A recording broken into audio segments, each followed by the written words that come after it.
But wasn't really that effective. But my push is coming in. You may think like, hey, that guy's getting glaives really slowly, but that doesn't matter when you play this. Cass unfortunately managed to get this apple in, so I'm kinda scared for his harassment, so I'm just moving my droids around, trying to get as much damage on this apple as possible. I'm really sorry for my yawning. I know a lot of you guys find it annoying, but it's 5 a.m. and I'm making an audio commentary for you guys right here, so don't whine. It's 5 a.m. I'm doing this for you. I love you. So, yeah. Cass here is playing well, but the mud golem manages to steal my glaive thrower and kill it. I think otherwise he wouldn't have been able to, because Sepp would have died and his archmage most likely to my wardens. Shadow strike, focus. But yeah, I have two the dryads out right now. Wait. I have 2 dryads on queue. There will be 3 dryads. They are really essential when you push against human, because human has water elementals and they rule. Because, but what you will see here is that Cass's counter will be a little bit different, because his stack is later, and he knows I'm going to push right now, so he wants to get a lot of rifles. But I personally don't think getting a lot of rifles is that good of an option. I'd rather the best way to counter this for a human is to get breakers and mortar teams like Sasuke did. He also got a bit of rifles, but they don't really matter that much. They deal extra damage to hunt, they deal extra damage to dryads, and I think they deal extra damage to glaive throwers too. Let's check it out. Glaive throwers have no, they only take extra damage from magic attacks, but still rifles are good, but you gotta use them in combination with mortars and spellbreak, because I think that's what cost Cass this game. Because he knows that I got my shop there, he knows that I got my my moonwell going on there for some extra healing. Some of the things I learned from Sasuke is that perhaps you could even, attack with moonwells, or, well, you can attack with moonwells, but play aggressive with the moonwell so you got some extra healing on the spot, just to be sure. But Cass got this a lot of rifles there, like 3 kills. There goes the first one. Water elementals giving me a lot of EXP. He's got no arcane tower at his expo, which is also bad, I think. And his Mountain King is out now.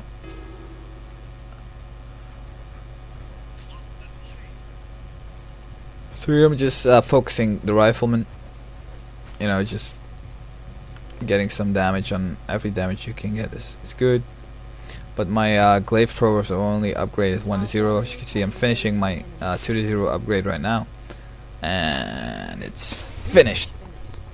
Glaive throwers with 2-0 upgrades have a damage of 38 to 89. That's a really unstable damage count, what they have, but it can be. Just imagine they get to 89 and then every time, and then they fucking rule. So what's the advantage of having this position is that you got your army positioned exactly in between Cass's. So he's got an arcane sign at the top, and Mountain King had to come from the top as well, because what you saw at Sasuke said he made all his production buildings near his expo, which I think is better, because your units can be intercepted by any other stuff that your opponent may have when you're the human, of course. So that's not that smart of a move by Cass, but still Cass is a great player. He won the WC Replays tournament, beating Remind 2-0 in the finals, and he recently won me again in some Benelux tournament for ESL. I had to invite some foreign player, and I asked Cass if he wanted to play, and he said yeah, sure. So we squared off in the finals, the grand finals, and he won convincingly 2-0. Played really poorly though, but still Cass rules. He's a kind guy also. So now I'm just getting some damage on the archmage. You can see the glaive throws deal an insane amount of damage just on the archmage. It's getting really low, and it's easy to focus down. Shadow strike, one blast from the glaive throwers would be doing it. Now towers fall really quickly. There are no production buildings in front of it. He built the barracks on top though, but it's not protecting any towers. Should have built it on another spot. Warden level 5. Archmage is forced to TP.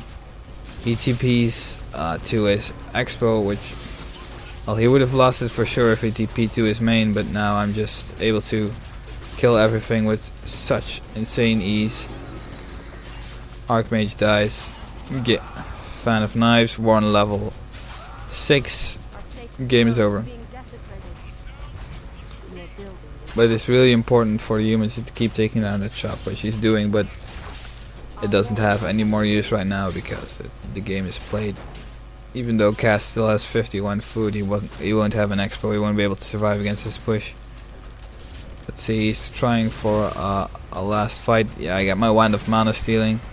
Use an invul pod just to be sure, and just I really don't even bother microing. I just focus the MK.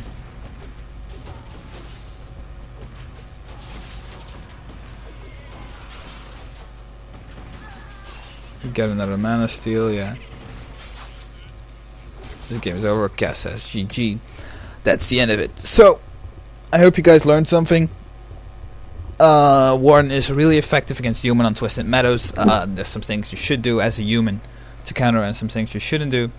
Things you shouldn't do is mass rifles without any breakers or mortar teams. What you should do is get mortar teams, try to get the Zeppelin, try to get the Shredder, build a farm at the Goblin laboratory. And as an elf, you will have to put Wisp there, make your harassment effective. Be sure to scout quickly. In my opinion, you should do Alter, Moonwell, 1 Wisp instantly to scouting. Oh wait, 1 Wisp, 1 Wisp. Well, the game starts, you put 3 Wisp on gold, 1 Wisp on Alter, 1 second Wisp that was there from the start. You should just start scouting shit. And the other Wisp should build a Moonwell. That doesn't, the only thing that's the downside of that is that you can't AOW creep quickly with that, but that's why the fast scout is. You gotta see where he is at, and when you know where he's at, you can do some detonate. You can stall some time by moving the Wisp down and forward when he's creeping the laboratory, and well, it will basically just stall time for your warden to get there and kill some shit and rip it up. So that was my audio commentary for today. I hope you enjoyed it. It's 6 AM right here, so I really am tired, but I gotta go to school in like 2 hours, so that's fucked up. But I didn't want to go to bed last night, and I have to still make a really small presentation for some skill training we got at school. And that sucks also. I'd rather make audio commentaries all day, but unfortunately I can't, so...